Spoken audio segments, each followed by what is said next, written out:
बिस्मिल्लाहिर्रहमानिर्रहीम। मैं हूं जहांगीर और आप देख रहे हैं इसे लो बेस एग्जाम विद जहांगीर। इस वीडियो का हमारा टॉपिक है जनरेशन ऑफ कंप्यूटर्स। सबसे पहले हमारे पास कंप्यूटर की जनरेशन है कितने और उसको हमने जनरेशन में क्यों तकसीम किया है। पहले सबसे पहले हमने ये बात करनी है। तो हम आपको बताते जाएं कि कंप्यूटर्स की 5 जनरेशन्स हैं और जिसको हमने नाम दिए हैं first generation, second generation, third, fourth and fifth generation. और उनको जनरेशन में तकसीम करने की जो बेसिक रीज़न है वो है कि उनमें कौन सी टेक्नोलॉजी इस्तेमाल हुई।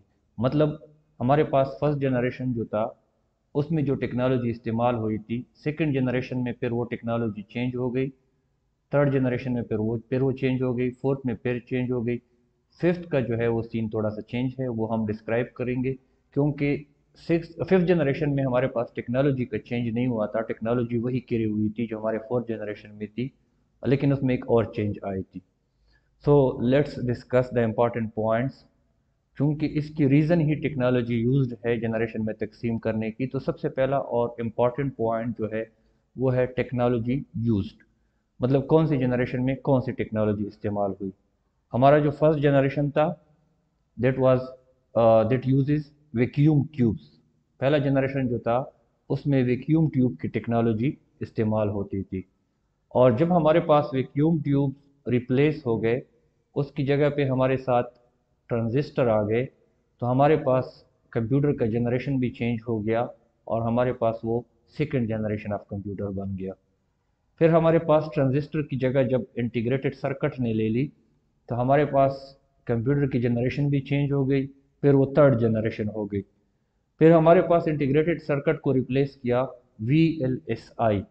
It stands for very large scale integrated circuit. तो जब very large scale integrated circuit computer में इस्तेमाल हो गए, तो हमारे पास क्या हुआ कि फोर्थ जनरेशन ऑफ कंप्यूटर की जो है ना वो शुरू हो गई। अच्छा, तो पीछे से फिर दोबारा देखते हैं। हमारे पास वैक्यूम ट्यूब्स इस्तेमाल होते थे। वैक्यूम ट्यूब्स साइज़ में बहुत बड़े होते थे और कंप्यूटर का साइज़ भी उसकी वजह से बड़ा होता था। फिर ट्रांजिस्टर जो है वही काम जो वैक्यूम ट्यूब्स करते थे वही काम ट्रांजिस्टर करते थे, लेकिन रिलायबिलिटी उसकी ज़्यादा थी, साइज़ भी उसका कम था। तो इसलिए जो है उसका इस्तेमाल शुरू हुआ और हमारे पास सेकंड जनरेशन शुरू हुई। फिर इंटीग्रेटेड सर्किट जो है वो ट्रांजिस्टर के मुकाबले में बहुत ज़्यादा छोटे थे और रिलायबिलिटी भी बहुत ज़्यादा थी, बिजली भी बहुत कम कंज्यूम करते थे। तो इस बुनियाद पे जो है हमने कंप्यूटर में इसका इस्तेमाल शुरू किया और हमारे पास थर्ड जनरेशन शुरू हो गई। फिर हमारे पास VLSI आ गए, very large scale integrated circuit. हमारे पास एक छोटी सी चिप पे आपके मिलियंस ऑफ ट्रांजिस्टर आ गए और आपका एक छोटे चिप पे सारा का सारा काम जो है इतने छोटे से चिप पे आपका होने लगा। उसको हमने कंप्यूटर पे इस्तेमाल करना शुरू किया और हमारे पास फोर्थ जनरेशन बन गई। अच्छा, यहाँ तक जब साइंटिस्ट पहुँचे जो कंप्यूटर के बनाने वाले थे, उन्होंने सोचा कि टेक्नोलॉजी हमने बहुत ज़्यादा डेवलप कर ली, अब हमें टेक्नोलॉजी को रिप्लेस करने की ज़रूरत नहीं है। बेशक इसी टेक्नोलॉजी को VLSI को हम मॉडिफाई कर सकते हैं, लेकिन हमें कुछ कुछ और चेंज करना चाहिए। तो उन्होंने काम शुरू किया कंप्यूटर को इंटेलिजेंट बनाने पे। तो उन्होंने मतलब कंप्यूटर, इंसानी दिमाग तो नेचुरल इंटेलिजेंस होता है, लेकिन कंप्यूटर को इंटेलिजेंट बनाने पे काम शुरू किया। तो उसको हमने फिर फिफ्थ जनरेशन का ऑफ कंप्यूटर का नाम दिया। तो यहाँ पे टेक्नोलॉजी का चेंज नहीं हुआ।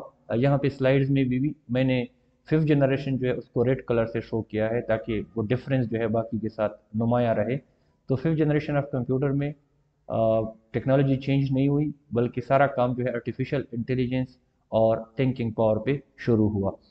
अच्छा, दूसरा पॉइंट देखते हैं। हमारे पास इनपुट और आउटपुट के लिए हमारे कौन कौन से डिवाइसेस इस्तेमाल होते थे। फर्स्ट जनरेशन ऑफ कंप्यूटर जो था उसमें पंच कार्ड्स इस्तेमाल होते थे हमारे इनपुट्स के लिए, और आउटपुट के लिए इलेक्ट्रिक टाइपराइटर इस्तेमाल होता था। इलेक्ट्रिक टाइपराइटर जो है वो आउटपुट डिवाइस था हमारे फर्स्ट जनरेशन ऑफ कंप्यूटर में, और पंच कार्ड जो है हमारा क्या था, वो हमारा इनपुट डिवाइस के लिए इस्तेमाल होता था।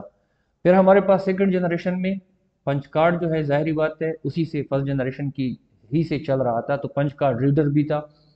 Magnetic tapes and discuss. Magnetic discuss اور میگنیٹک ٹیپس جو ہے یہ ایک نئی موڈیفیکیشن تھی اس کے انپٹ آؤٹ پٹ ڈیوائسز میں، اور اس کے علاوہ پرنٹرز جو ہیں وہ ایک نئی دریافت تھی، نئی ایجاد تھی، انوینشن تھی سیکنڈ جنریشن میں.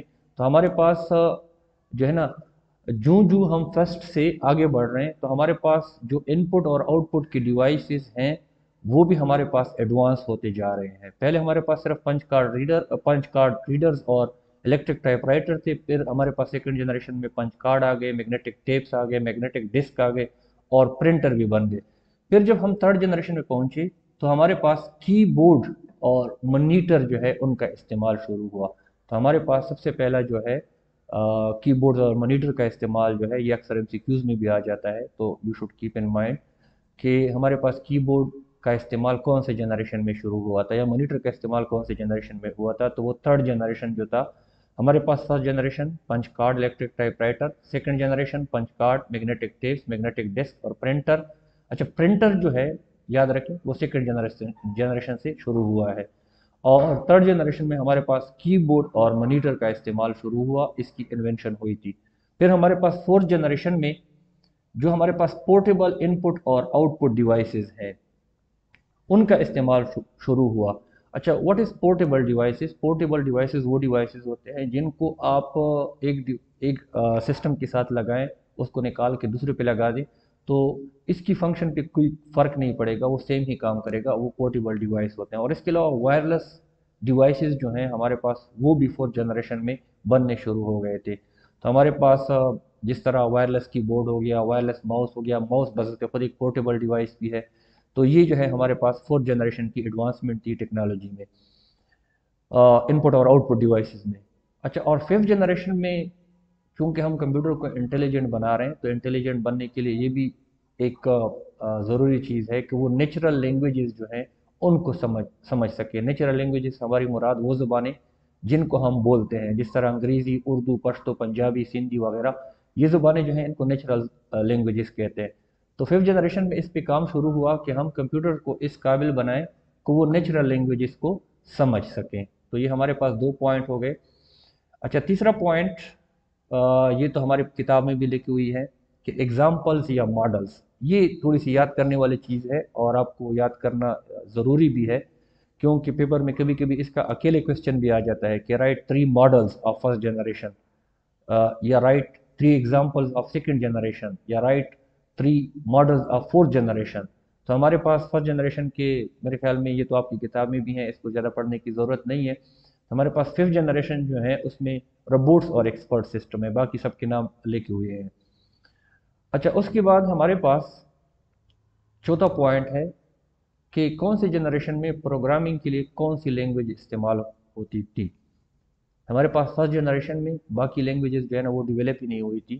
تو ہمارے پاس فرسٹ جنریشن میں مشین لینگویج استعمال ہوتی تھی، اور مشین لینگویج سے ہماری مراد جو کمپیوٹر کی اپنی زبان ہے جس میں ہم نے سرکٹ کو یاد رکھنا ہوتا ہے اور according to the circuit position ہم نے پروگرامنگ کرنی ہوتی ہے. اور نارملی ہم اس کو 1 اور 0 کی زبان بھی کہتے ہیں، بائنری لینگویج بھی کہتے ہیں. تو وہ ہمارے پاس فرسٹ جنریشن میں استعمال ہوتی تھی. پھر ہمارے پاس اسمبلی لینگویج، یہ سیکنڈ چیپٹر میں اگلا ٹاپک بھی ہے، پھر ان کو ادھر ہم ڈیٹیل سے ڈسکرائب کریں گے. سیکنڈ جنریشن میں ہمارے پاس اسمبلی لینگویج پہ کام شروع ہوا اور ہمارے کمپیوٹرز جو ہیں ان پہ جو پروگرامنگ ہوتی تھی وہ مشین لینگویج سے تھوڑی سی ڈیولپ ہوئی، اور ہماری جو پروگرامرز تھے انہوں نے اسمبلی لینگویج کا استعمال شروع کیا. تھرڈ جنریشن میں اور ایڈوانسمنٹ ہوئی، ہائی لیول لینگویج.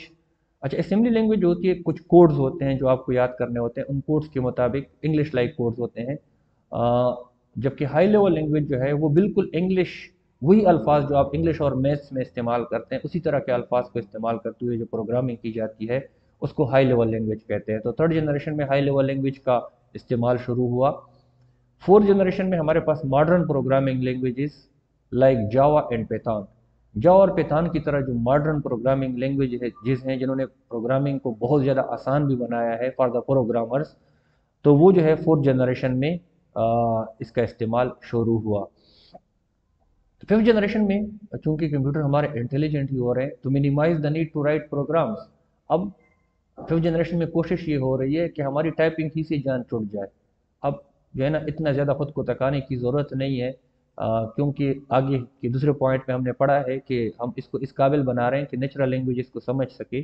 तो जब नेचुरल लैंग्वेज इसको समझेगा तो हमें टाइप करने की, राइट करने की ज़रूरत नहीं होगी, हमें सिर्फ बोलने की ज़रूरत होगी और वो कमांड्स जो है ऑटोमेटिकली हमारे कंप्यूटर पे चलेंगे। तो फिफ्थ जनरेशन में ये बहुत ज़्यादा एडवांसमेंट है कि हमारे जो है ना हमारी जो नेचुरल लैंग्वेजेस की जो कमांड्स हम देते हैं उन्हीं के मुताबिक हम प्रोग्रामिंग कर सकते हैं। अच्छा, पांचवा पॉइंट हमारे पास है स्पीड इन मेमोरी। हमारे फर्स्ट जनरेशन जो थे, इसकी स्पीड जो थी वो बहुत ज़्यादा स्लो थी वैक्यूम ट्यूब्स टेक्नोलॉजी की वजह से, और इसकी मेमोरी का साइज़ जो है वो बहुत ज़्यादा कम होता था। सेकेंड जनरेशन में स्पीड जो है और मेमोरी, स्पीड हमारी ज़्यादा हो गई और मेमोरी की कैपेसिटी जो है, मतलब डेटा रखने की सलाहियत जो है वो उसकी ज़्यादा हो गई। थर्ड जनरेशन में फिर सेकेंड से भी ज़्यादा दोनों इम्प्रूव हो गए। फोर्थ जनरेशन में हमारे कंप्यूटर्स जो हैं वो वेरी फास्ट हो गए, बहुत ज़्यादा उसकी प्रोसेसिंग, माइक्रो प्रोसेसर VLSI जब आ गए तो उसकी वजह से बहुत ज़्यादा फास्ट हो गई। और यहाँ पे हमारे पास पहले जो KB और MB में हम डेटा रखते थे, अभी वो GB, बल्कि इवन TB तक, टेराबाइट तक पहुँच गया है। और फिफ्थ जनरेशन जो है वो भी एक्सट्रीमली फास्ट होते हैं। ये हमने कुछ पॉइंट डिस्कस किए, इसके अलावा और भी बहुत सारे पॉइंट्स हैं जिनको हम डिस्कस कर सकते हैं। मिसाल के तौर पर साइज़, हमारे पास साइज़ में फर्स्ट जनरेशन वैक्यूम ट्यूब बड़े थे तो ज़ाहिर बात है साइज़ उसका बड़ा होगा, ट्रांजिस्टर उससे छोटे तो उसका फर्स्ट से छोटा, थर्ड का सेकंड से छोटा, फोर्थ का जो है वो थर्ड से छोटा। इसके अलावा कास्ट, कंप्यूटर के बनाने पे जो खर्चा आता है, फर्स्ट पे ज़ाहिर बात है बड़ी मशीन बना रहे हो तो खर्चा ज़्यादा आएगा, फर्स्ट पे सबसे ज़्यादा, सेकंड में उससे कम, थर्ड में उससे कम और फोर्थ में सबसे कम खर्चा आता है। और फिर रिलायबिलिटी, वो तो शुरू में मैंने बता दिया जब मैं टेक्नोलॉजी यूज़ की बात कर रहा था कि हमारे पास फर्स्ट जनरेशन जो है उसमें जो वैक्यूम ट्यूब्स टेक्नोलॉजी इस्तेमाल होती थी वो रिलायबल नहीं होती थी, तो रिलायबिलिटी सबसे कम थी। सेकंड की थोड़ी सी अच्छी हो गई, थर्ड की उससे अच्छी हो गई और फोर्थ की रिलायबिलिटी जो है वो आउटस्टैंडिंग तक पहुंच गई, सबसे अच्छी हो गई।